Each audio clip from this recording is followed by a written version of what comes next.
Monday, love in action. The life of the soul is not knowledge, it is love. Thomas Merton.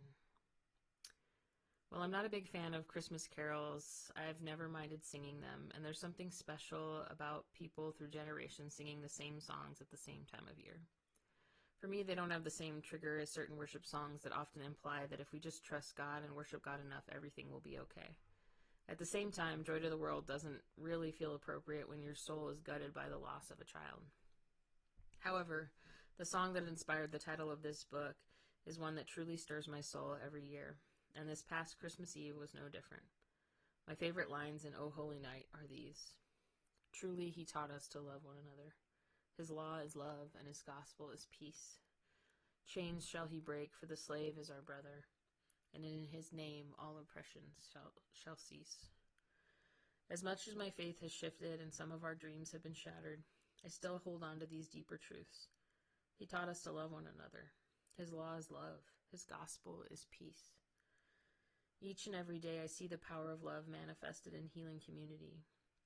People of all shapes, sizes, and experience sharing their hearts with each other, supporting each other in the darkest nights, and celebrating the smallest victories. In the middle of the world's endless churn, there are still countless people across ages, beliefs, socioeconomics, political persuasions, and life experiences truly dedicated to loving people, despite the costs.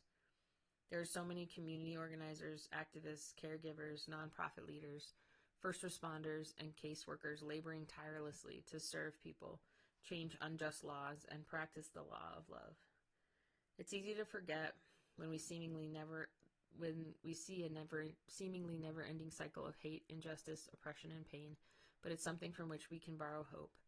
Despite unjust systems continuing to thrive, many people continue to determinedly labor on behalf of love, who care deeply for the poor, who advocate for those on the underside of power, who risk their egos, positions, and paychecks to embody a better way, who do whatever they can to break someone's chains. My son was one of those people. Since his death, we are still receiving poignant cards and letters from both kids and grown-ups telling us how Jared loved them in beautiful and tangible ways that made a significant impact on their lives. Love in action gives me hope.